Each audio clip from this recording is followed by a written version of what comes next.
वैष्णवी अकॅडमीमध्ये सगळ्यांचं स्वागत आहे आणि आपण आज शिकणार आहोत CTDMP.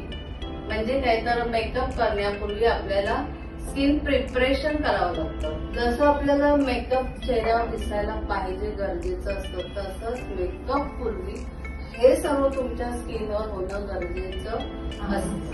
लाईनचं आपण पहिल्यांदा क्लिन्झिंग करून घेणार आहोत. आपण वेट टिश्यू घेतलेला आहे, तुम्ही क्लिन्झर पण यूज करू शकता.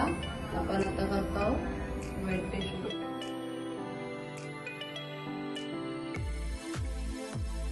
आता आपलं झालेलं आहे क्लिन्झिंग. क्लिन्झिंग नंतरची काय स्टेप असणार? टोनर. मग आपण टोनर करताना खूप असं जवळून करायचं नसतं, कारण क्लायंटच्या फेसवर किंवा डोळ्यावर गेलं नाही पाहिजे.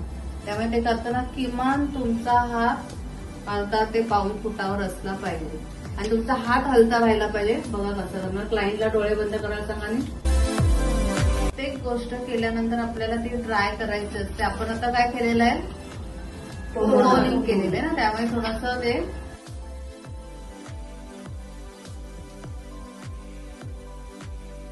D for डिसिंफेक्टिंग. पण बघा क्लायंटच्या चेहऱ्यावर कोणतंही इन्फेक्शन दिसत नाही, त्यामुळे आपण डिसइन्फेक्शनची क्रीम लावणार नाही. जर एखाद्या क्लायंटला मोठी पिंपल्स आलेली आहे, फुटलेली रॅशेस आलेले, तरच आपल्याला डिसइन्फेक्ट क्रीम वापरायची आहे.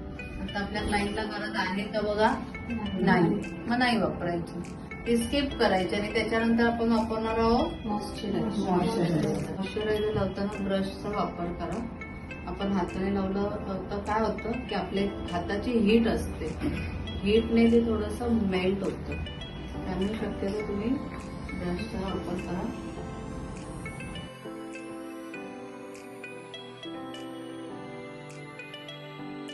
की आपण ह्या बाजूला उभे राहतो, मग त्या बाजूची साईड असते तशीच जाते. क्लायंटचा चेहरा थोडासा टर्न करा आणि व्यवस्थित इथे परत आपल्याला मॉइश्चरायझर ड्राय करून घ्यायचं.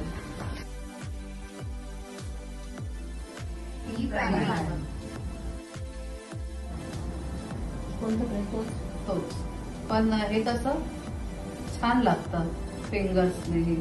हे ब्लेंड होण्याची शक्यता नसते. स्किन आणि मेकअप मध्ये तयार होते, त्याच्यामुळे तुमचा मेकअप त्या वॉलवर बसतो. बरं, तुमच्याकडे हा फॅन नसेल तर तुम्ही हँड फॅन सुद्धा